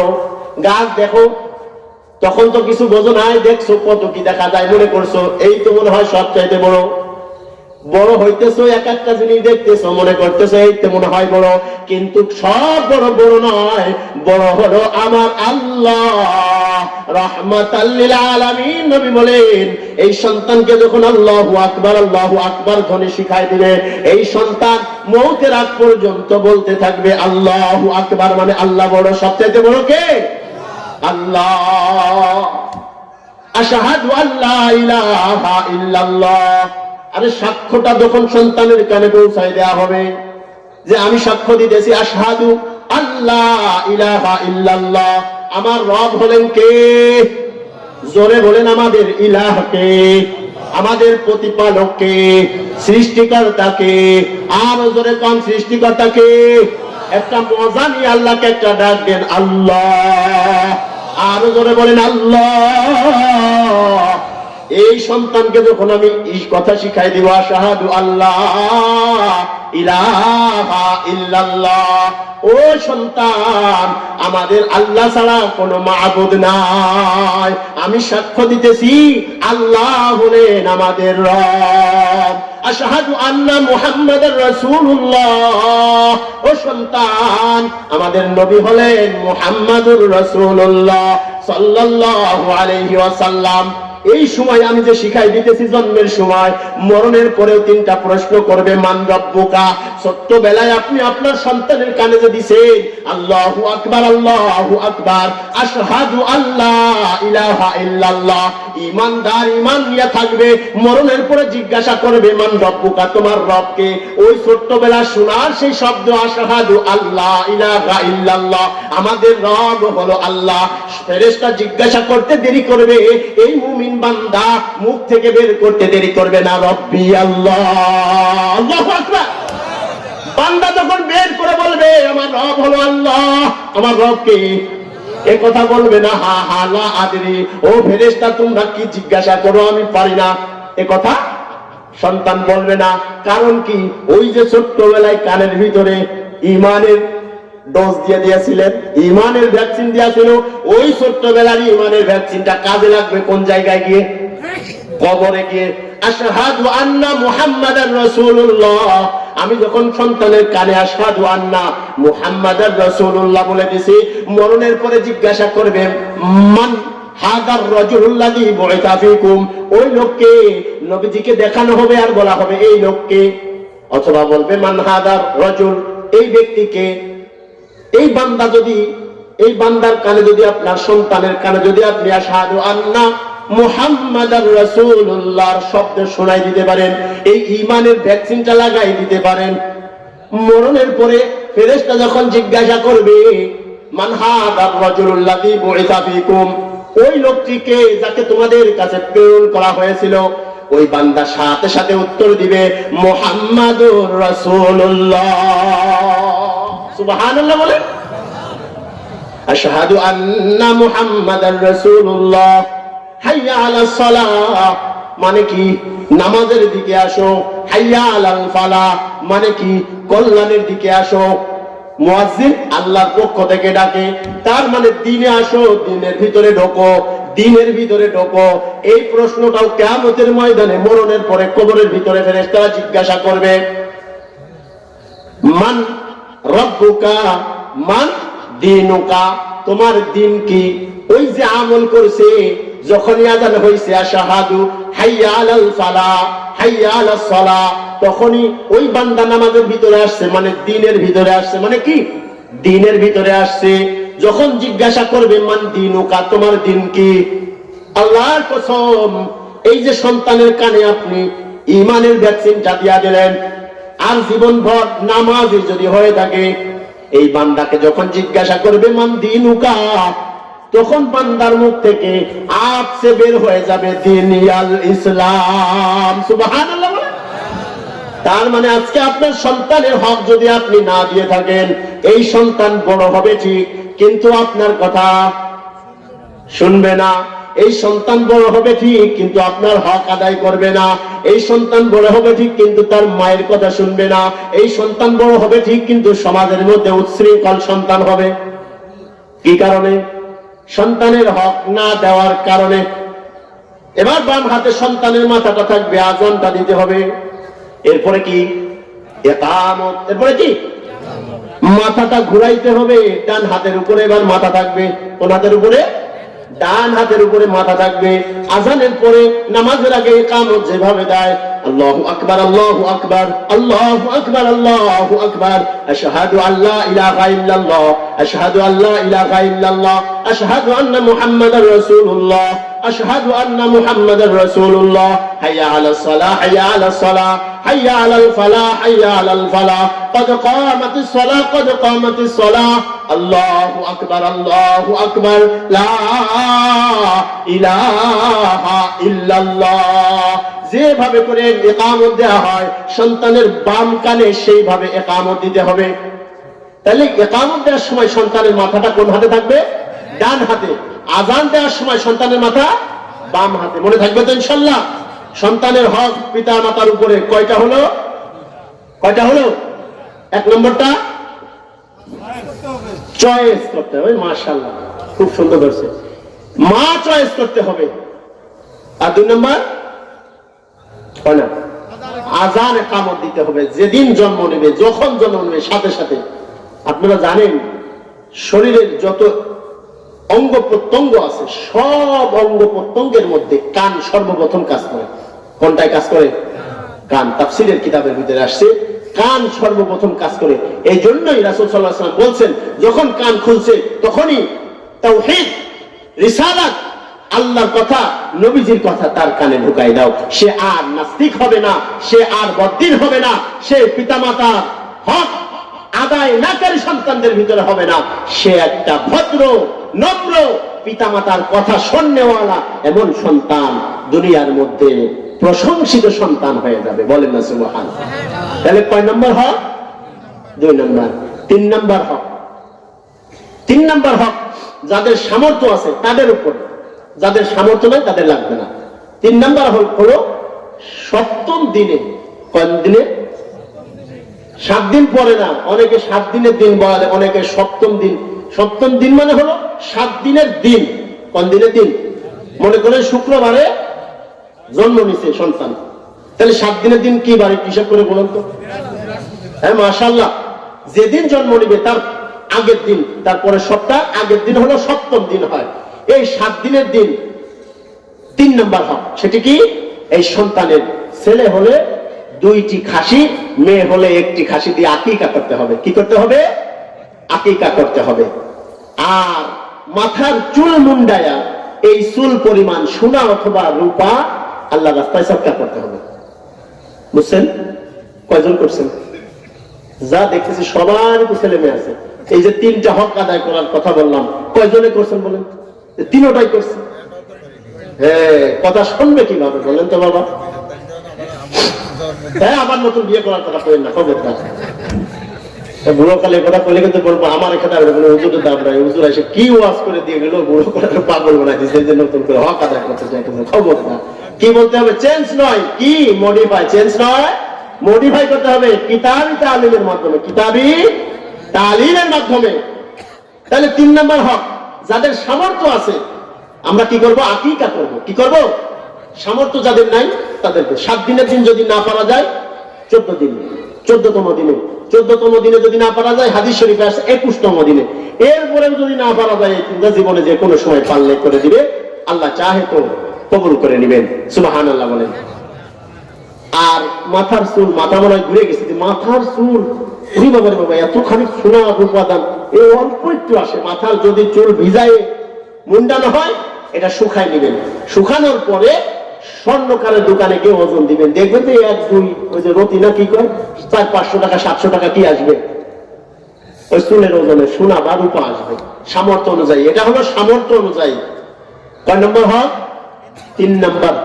4 নম্বর হক হলো সন্তানের সুন্দর একটা নাম দিতে হবে। কি দিতে হবে? এইখানে খুব 90% মুসলমান আমরা পিছাই। সন্তানের একটা সুন্দর কি দিতে হবে? সন্তান একটা সুন্দর নাম, ইসলামিক নাম পিতামাতার কাছে পায়। আর এখন তো মোবাইলের যুগ হয়ে এমন অবস্থা হয়েছে, সন্তানের যে নাম রাখে এ নাম কি মুসলমানের নাম নাকি হিন্দুর নাম বোঝা যায় না, বোঝা যায় না, বোঝা যায়। এমন নাম, এমন কতগুলো নাম আসতেছে যেগুলো বললে কালকে সকালে কেউ নেই, আগামী বছর কেউ হুজুরের কোনোভাবে যেন সহজে দাওয়াত না দেয়, এই জায়গায় আলোচনা করে। আচ্ছা বলেন তো, নাম বলে কিছু শুরু করতে তো কিরকম লাগছে, যে এলাকায় তো নাম আছে, পরে আবার কবিটা কিছু খাবারের বাটি কি করে হুজুরের ভাবতে হবে। আচ্ছা বলেন, এই যে পিন্টু, মিন্টু, রেন্টু, সেন্টু, বল্টু, হ্যাঁ, চকলেট, টয়লেট আছে না নাই? আহারে, একটা মজার গল্প মনে করছে। আমাদের আলপাড়া বাজারে 2 ভাই আছে, 2 ভাইয়ের এক ভাইয়ের নাম হলো চকলেট। আপনাদের এই এলাকায় কোন চকলেট নামের ওই বাজারে যেটা খায় ওটা না, কিন্তু বোতলের ভিতরে যেটা বেশি ওটা না, নাম চকলেট আছে নাকি? ওয়াল্লাহ এই জায়গাও আছে। সুবহানাল্লাহ। এই চকলেট আর আরেক ভাইয়ের নাম হলো টয়লেট। এটা কোন নাম? আচ্ছা বলে তো, টয়লেট এই নাম শুনে কি মুসলমান না হিন্দু? মুসলমান না হিন্দু মনে হয়? একজন আসতেছে যশোর থেকে মাগুরায়, প্রায় 46 কিলো পথ, মাঝখানে আমাদের আলপাড়া বাজার, সীমাখালীর পরের বাজার কি আলপাড়া বাজার, মাগুরা থেকে প্রায় 13 কিলো দূরে। এই আলপাড়া বাজারে একজন যশোর থেকে আসতেছে মাগুরায়, প্রতিমধ্যে টয়লেট চাপছে, বাথরুম চাপছে। আরো বাংলা করলে বলবেন না, বুঝছেন? চাপন দিছে একটা। এখন ওনারা আসার কারণে চাপতে চাপতে উনি আর পুল দিশে পাইতেছে না। ভাড়া তো কাটছে কোন জায়গায়? মাগুরা। এত টাকা দিয়ে টিকিট কাটছি, এখন নামে যাবো, আবার ওদিকে সিগন্যাল দিতেছে আর থাকা সম্ভব, সিগন্যাল দিতেছে। এখন না পারে আর পড়া বাজারে জিজ্ঞাসা করতে, ভাই কোন স্থানে গিয়ে গাড়ি 2-4 মিনিট দাঁড়ায়, আর 2-4 মিনিটের ভিতরে কোন জায়গায় যে নামলে আমি আমার কাজটুক সারে আসলাম, তাহলে আমার ভাড়া কটা বাঁচবে? বলে ভাই আর পড়া বাজারে স্থানের সাথেই একটা বাথরুম আছে, পাবলিক টয়লেট। ওই জায়গা আপনি ওই জায়গা 5 মিনিট দাঁড়ায়ও গাড়ি, তা আপনি কাজও সারে আসতে পারবেন, আবার গন্তব্য পৌঁছাইতে পারবেন। ভালো কথা। এখন উনি তাড়াতাড়ি গাড়ি থামানোর সাথে সাথে নাম দিয়ে দৌড় দিয়ে চার দোকানদারের কাছে বলছে, ভাই এই জায়গায় টয়লেট আছে। একটু আগে এই জায়গায় বসা ছিল। একটু আগে কি ছিল? এ বেচারার এদিক থেকে কাজ হয়ে যাচ্ছে, জিজ্ঞাসা করে, ভাই এই জায়গায় টয়লেট আছে, উনি বাথরুম সারবে। একটু আগে এই জায়গা আসলে তো বসা ছিল। আসলে কি ছিল? বসা ছিল। উনি বাড়ি চলে গেছে। আমি বলছি একটু আগে বসা, ভাই ওই মাথায় ধরে না। কিরে ভাই, টয়লেট এই জায়গায় বসা ছিল, এখন গেল? আমি তো কাজ সারবো কোন জায়গায়? বলে ভাই মানে কি বুঝলাম না। বলে মানে বোঝেন নাই, আপনি কারে খুঁজতেছেন? আমি বাথরুমে যাবো, টয়লেট খুঁজতেছি। আহারে, এই জায়গার 2 ভাই আছে, একজনের নাম টয়লেট, আরেকটার নাম চকলেট, আরেকজনের নাম এই টয়লেট। এই জায়গা ছিল, আমি মনে করছি আপনি ওই টয়লেট খুঁজতেছেন। ভাই ওই পাশে যান, আপনার হাত সাইডে আসেন। এই বিপদে পড়া লাগে কিনা নামের কারণে। ইসলামিক নাম একটা সন্তান পিতামাতার কাছে পাই। ইসলামী সন্তান ইসলামী নাম রাখতে হবে, না রাখলে কিয়ামতের ময়দানে ধরা খেতে হবে। ইসলামিক নাম রাখলে 2টা ফায়দা। কয়টা ফায়দা? দুনিয়ায়ও ফায়দা, আখিরাতেও ফায়দা। দুনিয়াতে কি ফায়দা? একটা ছোট ঘটনা বলি। শাহ আশরাফ আলী থানভী রাহমাতুল্লাহি আলাইহি একটা ওনার কিতাবের ভিতরে ঘটনা লিখছেন। সেই সময়ের, সেই যুগের ঘটনা। ভারতবর্ষে তখন ট্রেনের ব্যবস্থা ছিল, এমনি লোকাল পথে এই গাড়িগুলো ছিল না, আরো অনেক আগের গল্প। তো ট্রেনে চলাচল করে একজন বাদশাহ, একটু নেতা, কোন এক জায়গায় সফরে যাইতেছেন। সফরে যাওয়ার সময় চিন্তা করছেন, আমার কাছে লাগেজ অনেক কিছু আছে, একা একা যাওয়া সম্ভব না। উনি কি করছেন? উনি একজন কর্মচারীকে নিয়েছেন, এই তুই আমার সাথে চল। ট্রেন স্টেশনে গেছেন, টিকিট কাটছেন। টিকিট কাটতে গিয়ে দেখে ফার্স্ট ক্লাসের যে ভাড়া তার চাইতে থার্ড ক্লাসের ভাড়াটা 2-3 গুণ কম। এখন উনি চিন্তা করছেন যে আমি তো নাই নেতা মানুষ, আমি ফার্স্ট ক্লাসে গেলেই পারি, ওই আমার কর্মচারীটাকে কোথায় দিয়ে দিই, থার্ড ক্লাসে দিয়ে দিই, ওকে তো খামাখাই 2-3 গুণ টাকা দিয়ে আমার সাথে নেওয়ার দরকার নাই। ওকে বলছে আমার লাগেজ ব্যাগগুলো সব আমার ক্যাবিনে ঢুকাও। ঢুকাইছে, বলে তোমার এই যে থার্ড ক্লাসের যে টিকিট, এটা নিয়ে ওখানে থাকো, অমুক স্টেশনে তোমাকে নামতে হবে, আগে আগে নামবা, আমার ব্যাগগুলো নামাইতে হবে।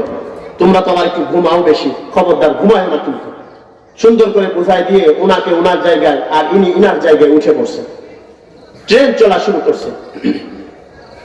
ট্রেন চলতে চলতে কতদূর যাওয়ার পরে এই ভদ্রলোকের বাথরুম শুরু হয়ে গেছে, পাতলা পায়খানা। আগে তো মানুষের ডায়রিয়া হয়ে যেত, ডায়রিয়া হতো না, ডায়রিয়া হলে মানুষ মারা যেত।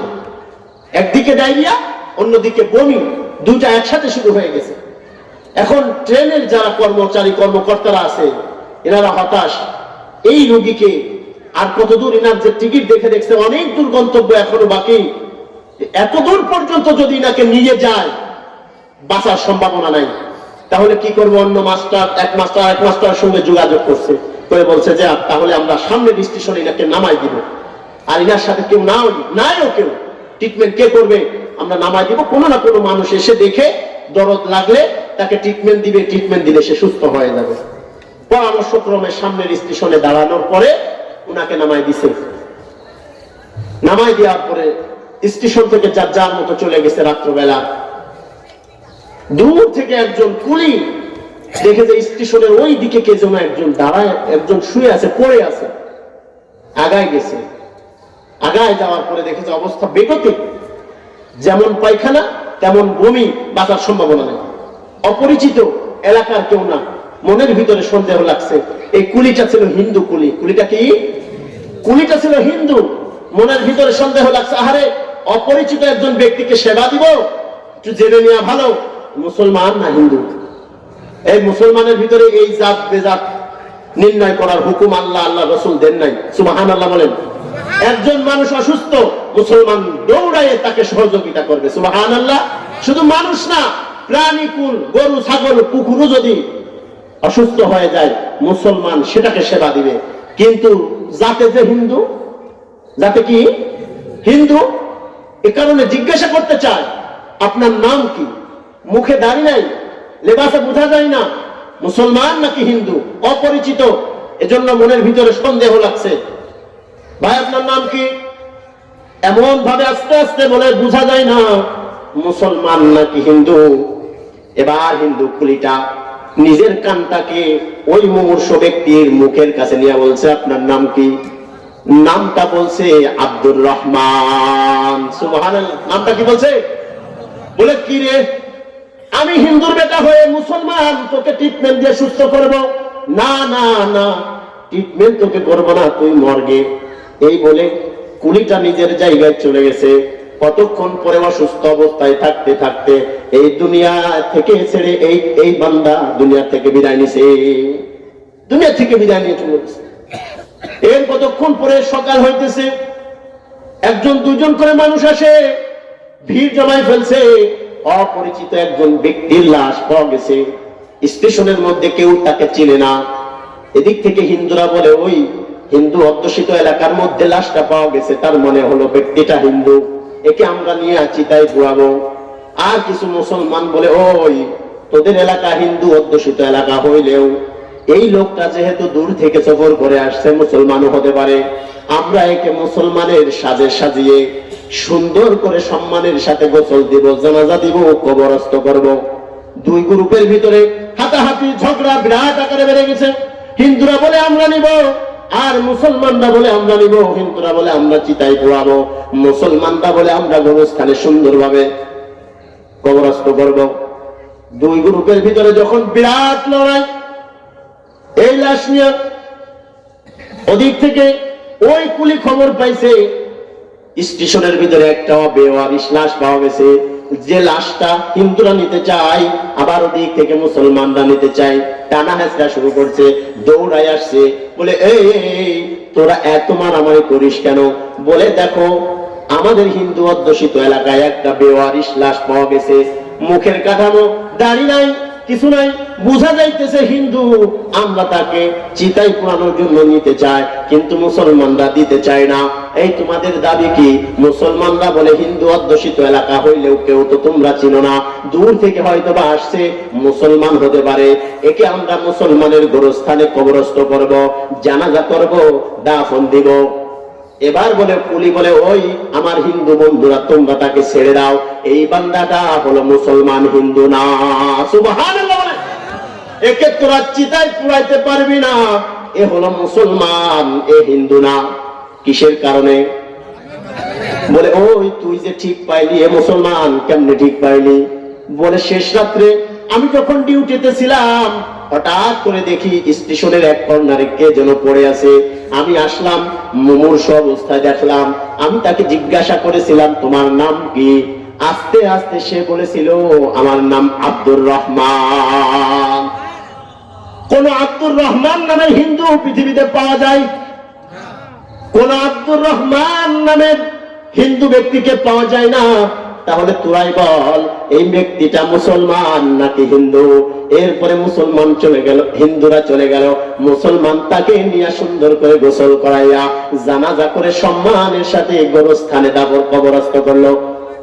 এই ব্যক্তিটা এই যে সম্মান পেল, চিতার থেকে বাঁচলো কিসের ওসিলায়? কিসের ওসিলায়? এখন আপনার সন্তানের নাম রাখছেন টয়লেট, আপনার সন্তানের নাম রাখছেন চকলেট, আপনার সন্তানের নাম রাখছেন ইন্টু মিন্টু সিন্টু বল্টু পল্টু, আছে না নাই? আর মহিলাদের নাম তো বললামই না, কোন জায়গা থেকে আবিষ্কার করে মা বাবা সন্তান পেটে আসার পরে চিন্তায় লেগে যায় এমন একটা নাম আবিষ্কার করব, গোটা পৃথিবীর মধ্যে যেন আমার সন্তানের নাম আর একটা খুঁজে পাওয়া না যায়। আছে না? বাসের কোন চিরা কোন চিজ যা মনে চায় তাই না, টয়লেট যদি মানুষের নাম হইতে পারে, আর বাকি থাকে কিছু? সুবহানাল্লাহ।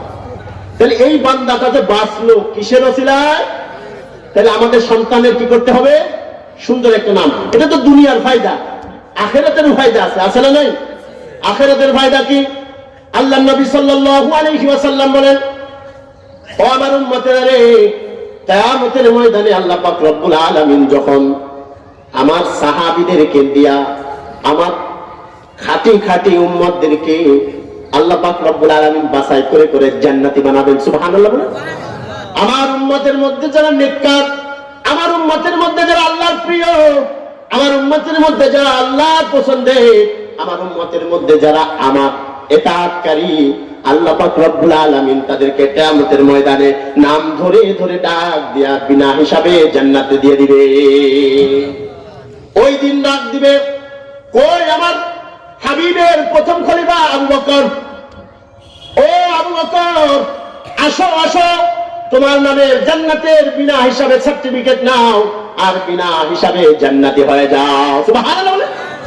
ওদিন যখন আবু বকর বলে ডাক দিবে, হাজার হাজার আবু বকর দুনিয়ায় আছে না নাই? আছে না নাই?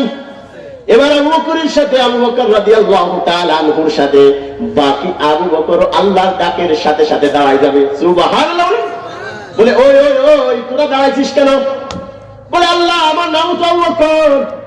আল্লাহ বলবে না তোদের তো ডাকি নাই, আমার হাবিবের প্রথম খলিফা আবু বকর সিদ্দিক রাদিয়াল্লাহু তাআলা আনহুকে ডেকেছি।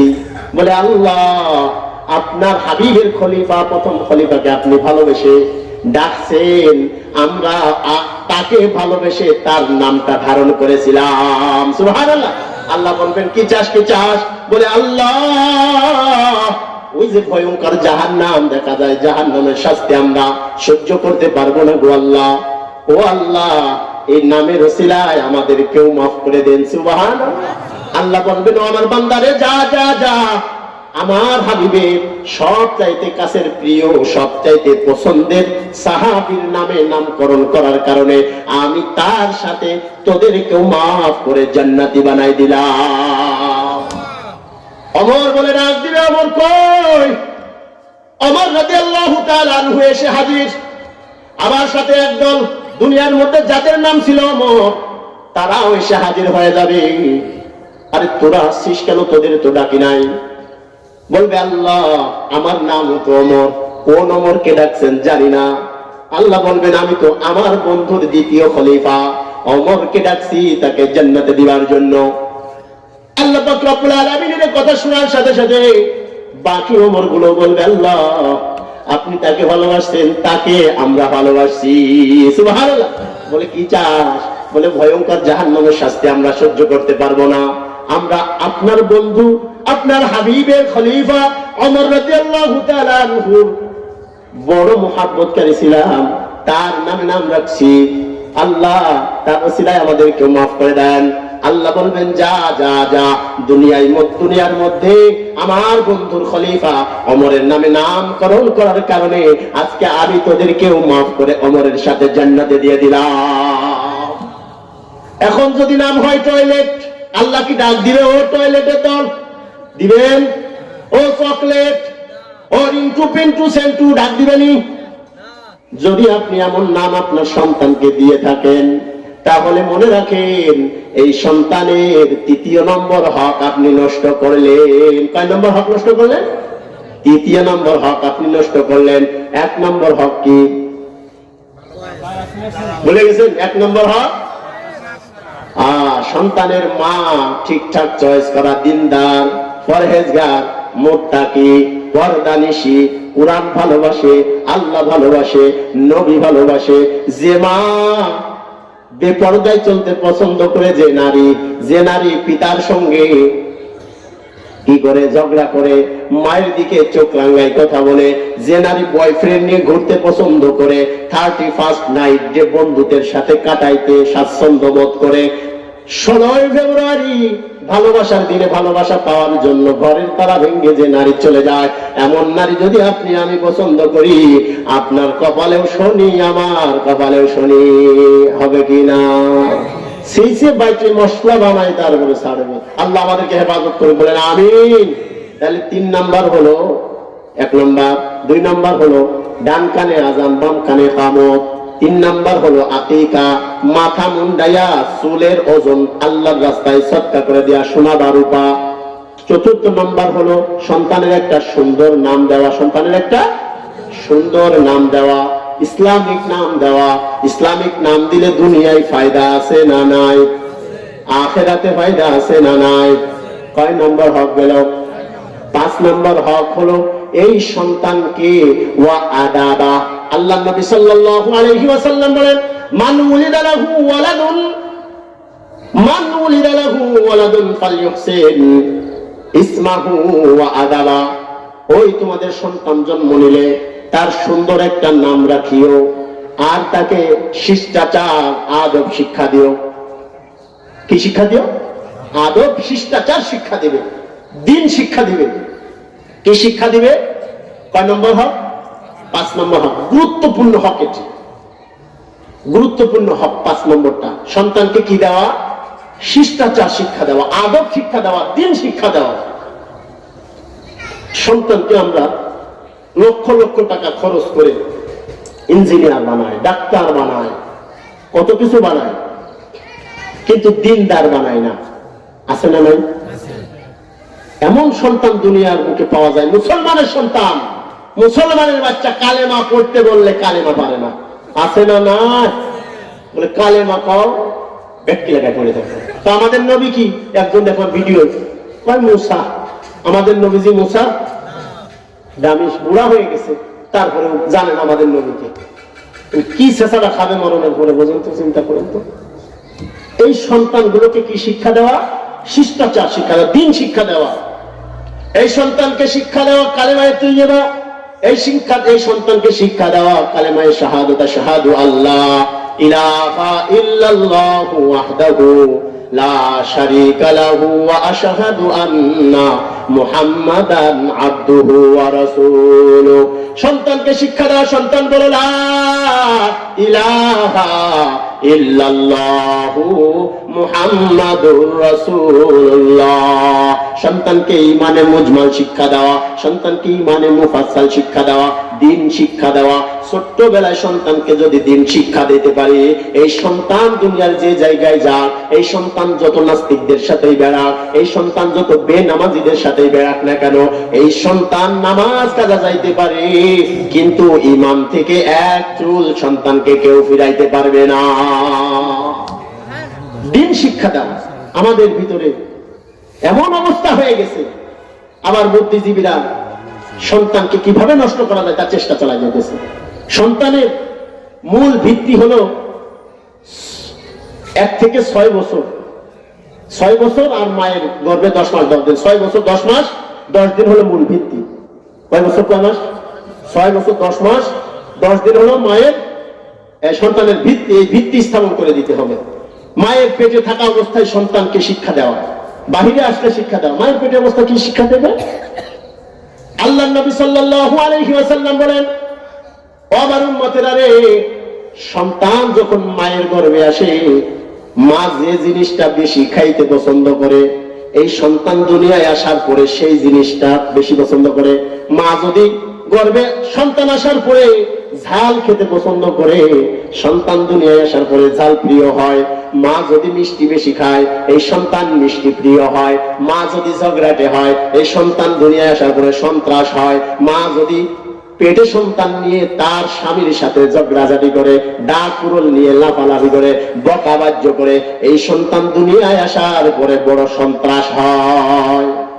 আর যদি মা এগুলো না করে কোরআন নিয়ে পড়ে থাকে, এগুলো না করে মা যদি তাসবিহ তাহলিল আল্লাহ জিকির করে, লা ইলাহা ইল্লাল্লাহর জিকির করে, এর প্রভাবও সন্তানের উপরে দুনিয়ায় আসার পরে পড়ে।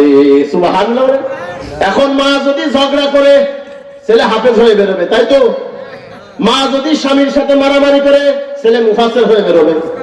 মা যদি গান শোনে, ছেলে বড় কোরআনের হাফেজ হয়ে বেরোবে। মা গান শুনলে সন্তান গান প্রিয় হবে। মা টক খাইলে সন্তান টক পছন্দকারী হয়। মা মিষ্টি খাইলে দুনিয়ায় আসার পরে সন্তান মিষ্টি প্রিয় হয়। আপনারা জানেন হয়তো বা, ইন্ডিয়ার ভিতরে গান হলো ওদের ধর্ম। কি ধর্ম? খেলাধুলা আর গান।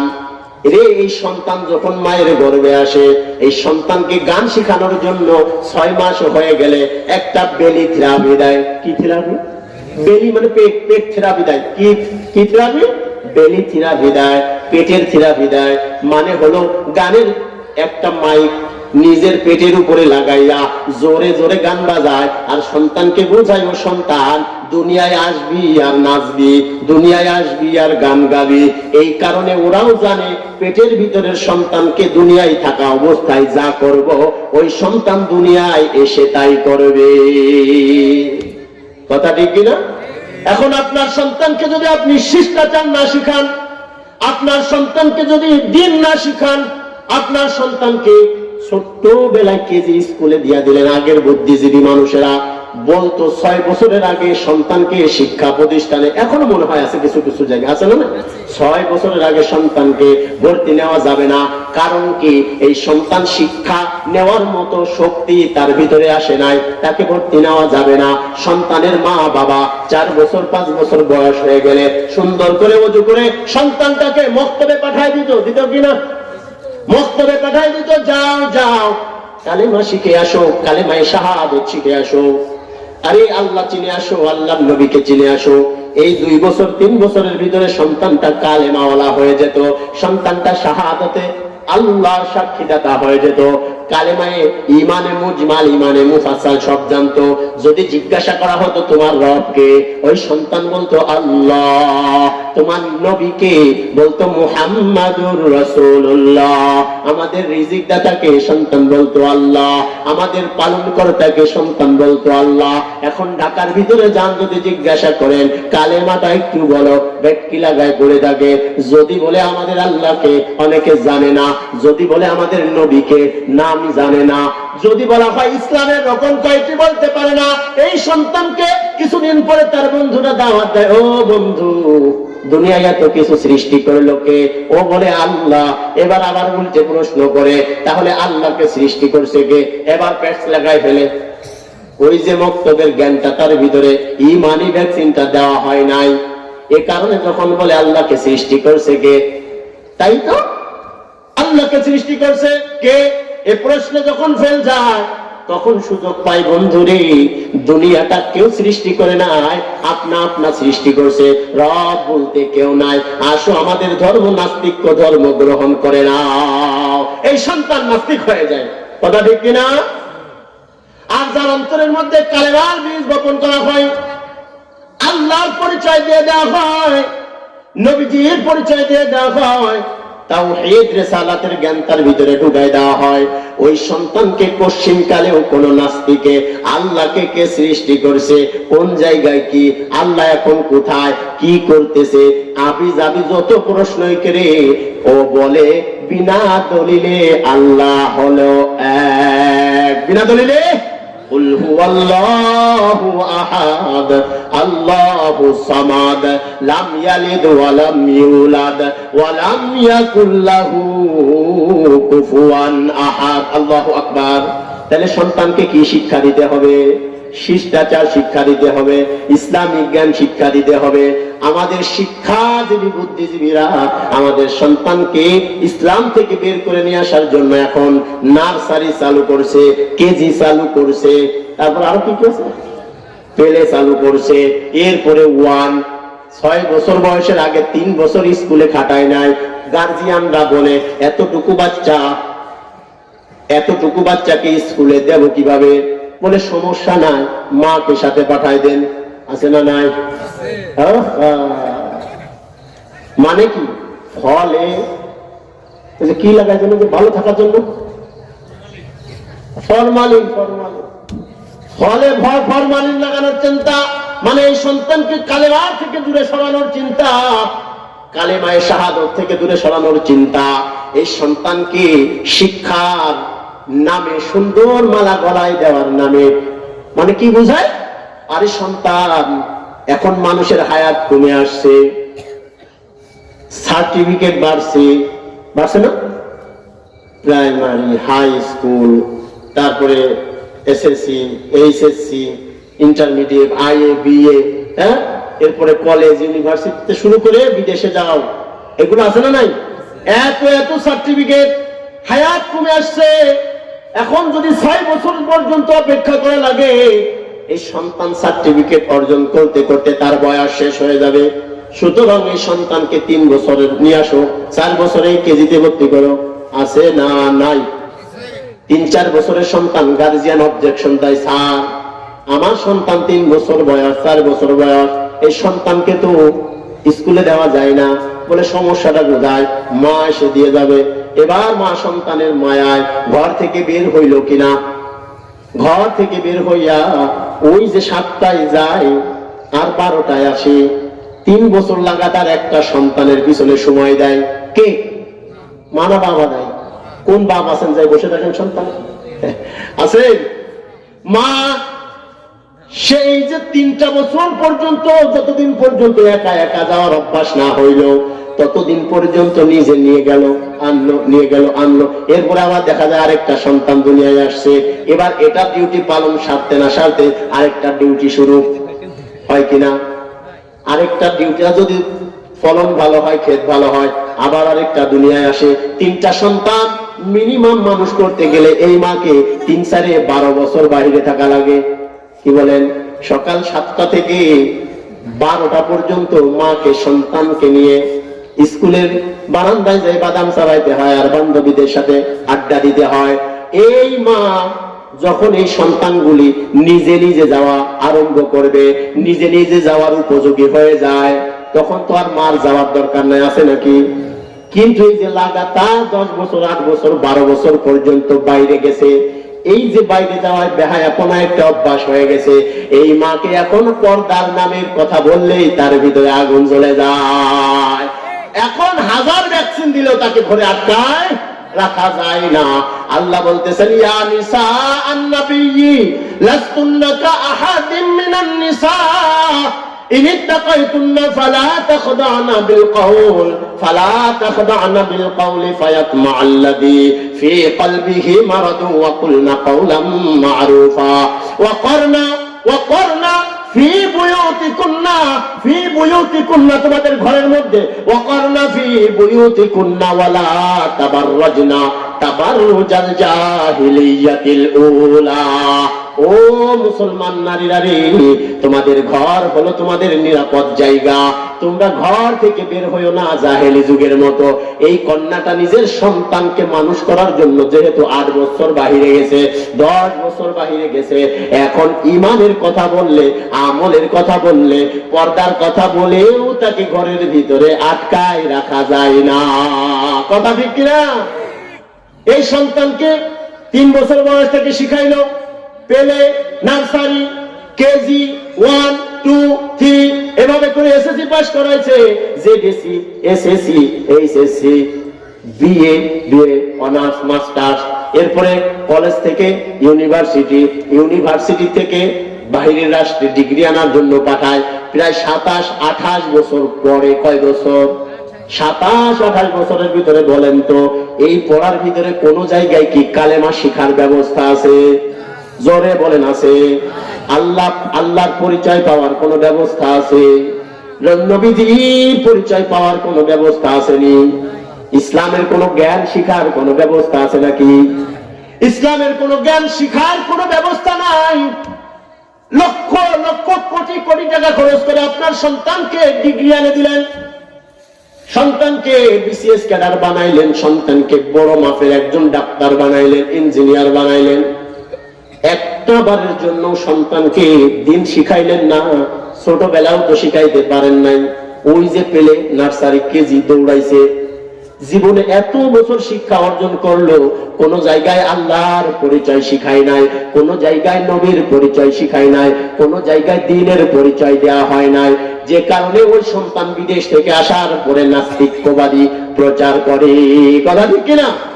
এই সন্তানগুলো কিয়ামতের ময়দানে আল্লাহর আদালতে যখন ধরা খাবে, আল্লাহর আদালতে ধরা খাওয়ার পরে আল্লাহ তাদের ব্যাপারে ফয়সালা শোনায় দিবে, এই ফেরেশতারা রে, এই বান্দাগুলো জাহান্নামী, তাদেরকে জাহান্নামে দিয়া দাও। জীবন ভর কোনদিন আমি আল্লাহকে আল্লাহ বলে ডাকে নাই, আমার হাবিবকে হাবিবের মহাব্বতে একবার দুরূদ পড়ে নাই, আমি আল্লাহর কুদরতি পায়ে জীবনে একবার সিজদা লাগাই নাই। 28টা বছর ধরে কোটি কোটি টাকা খরচ করে এত জ্ঞান অর্জন করছে, কিন্তু কোরআন পড়ার মতো জ্ঞান অর্জন করতে পারে নাই। ও ফেরেশতারা রে, আমার এই বান্দাটাকে ধর পাকড়া, জাহান্নামে নিক্ষেপ কর। নাউযুবিল্লাহ বলেন। সেদিন এই পিতামাতার জন্য এই সন্তানগুলো দাঁড়িয়ে যাবে আল্লাহর আদালতে। আল্লাহর আদালতে পিতামাতার বিরুদ্ধে অবজেকশন দিবে, অবজেকশন ইয়ার অনার বলে যেভাবে সন্তান আল্লাহর কাছে ডাক দিবে, রব্বানা আতিহিম দিআফাইনি মিনাল আযাবি ওয়ালআনহুম লাআনান কাবীরা। রব্বানা আতিহিম দিআফাইনি মিনাল আযাবি ওয়ালআনহুম লাআনান কাবীরা। সন্তান আল্লাহর কাছে ডাক দিয়ে বলবে, আল্লাহ আমার পিতামাতাকে একটু তালাশ করে আমার সামনে এনে দেন। ওগো আল্লাহ, 30 বছর পড়ালেখা শিখাইছে, কোটি কোটি টাকা খরচ করছে, বাড়ির পাশে মক্তব 200 গজ দূরে ছিল, আপনার ঘর মসজিদে আপনার পরিচয়ের ব্যবস্থা ছিল। আমার পিতামাতা দুনিয়ার ডিগ্রি অর্জনের জন্য লন্ডন পাঠাইছে, ঢাকায় পাঠাইছে, বড় বড় শহরে পাঠাইছে, কিন্তু 200 গজ দূরে আপনার ঘর মসজিদে আপনার পরিচয় শিখার ব্যবস্থা থাকার পরেও আমাকে আপনার পরিচয় শিখার ব্যবস্থা করে নাই। ও আল্লাহ, আমার পিতামাতাকে আমার সামনে দিন। আল্লাহ বলেন, এই সন্তানগুলো সেদিন আল্লাহর কাছে ডাক দিবে, আল্লাহর কাছে ডাক দিয়ে বলবে, আল্লাহ আমার পিতামাতা আমাকে দিন শিখায় নাই, এই পিতামাতার শাস্তি আপনি দেওয়ার আগেই আমি সন্তান পিতামাতার শাস্তি আগে দিতে চাই। কে শাস্তি দিতে চায়? সন্তান কাকে শাস্তি দিতে চায়? পিতামাতাকে। রব্বানা আতিহিম দিআফাইনি মিনাল আযাবি ওয়ালআনহুম লাআনান কাবীরা। আল্লাহ পাক রব্বুল আলামিনের কাছে ডাক দিয়ে বলবেন, আল্লাহ আমার পিতা মাতাকে একটু আমার সামনে এনে দেন। জিন্দেগির মধ্যে আমাকে দিন শিখায় নাই, কালেমা শিখায় নাই, কালেমা শিখায় নাই, আমার পিতা মাতার শাস্তি আমার নিজ হাতে দিব। এই সন্তান ডাক দিয়ে বলবেন, আল্লাহ নিজ হাতে দেব না, হাতে দেব না। হাত তো বড় সম্মানী জিনিস। আমার পিতা মাতা কারণে, যে পিতা মাতার কারণে আমি আজকে জাহান্নামী হইতেছি, ওই পিতা মাতার শাস্তি নিজ পায়ে পৃষ্ঠে, তারপরে তার নাড়ি ভুড়িকে ঘোলাই দিব। নাউযুবিল্লাহ বলে সন্তান পিতা মাতার বিরুদ্ধে দাঁড়াবে আর বলবেন, আল্লাহ সন্তানের যে হক, সে হক আদায় করে নাই। শিষ্টাচার শিক্ষা দেওয়ার দরকার ছিল, কোরআন হাদিসের জ্ঞান শিক্ষা দেওয়ার দরকার ছিল। আমার পিতা মাতা আমাকে কোরআন হাদিসের জ্ঞান শিখায় নাই। আয় আল্লাহ, আমাদেরকে, আমার পিতা মাতাকে একটু খুঁজে সামনে দেন, পাও দিয়ে পাড়াইয়া আপনার শাস্তি দেওয়ার আগে আমি শাস্তি দিতে চাই। নাউযুবিল্লাহ বলে আপনি পিতা মাতা আপনার সন্তানকে যদি দিন না শিখান, কিয়ামতের ময়দানে ধরা খাবেন। দুনিয়ায় তো খাবেন খাবেন, এই সন্তান আপনার কথা শুনবে না, আপনার স্ত্রীর কথা শুনবে না, নামাজ পড়বে না, আজে বাজে জিনিস খাবে। আর যদি আপনি সন্তানকে ছোট্টবেলায় কোরআনের জ্ঞানের শিক্ষা দিয়ে দিতে পারেন, হাদিসের জ্ঞান দিয়ে দিতে পারেন, আল্লাহর পরিচয় দিয়ে দিতে পারেন, নবীজির পরিচয় দিয়ে দিতে পারেন, ইসলাম কাকে বলে, ইসলামের মূল ভিত্তি কি, এগুলোর পরিচয় যদি দিয়ে দিতে পারেন, তারপরে সন্তানকে ডাক্তার বানান, তারপরে সন্তানকে ইঞ্জিনিয়ার বানান, ব্যারিস্টার বানান, উকিল বানান, যা বানান বানান, ছোট্টবেলায় এই দিনই জ্ঞান যদি শিক্ষা দিতে পারেন, এই সন্তান ডাক্তার হবে, ইঞ্জিনিয়ার হবে, ব্যারিস্টার হবে, উকিল হবে, কোনদিন ঈমান হারা হবে না। তাহলে সন্তানকে কি করতে হবে? দিন শিক্ষা দিতে হবে।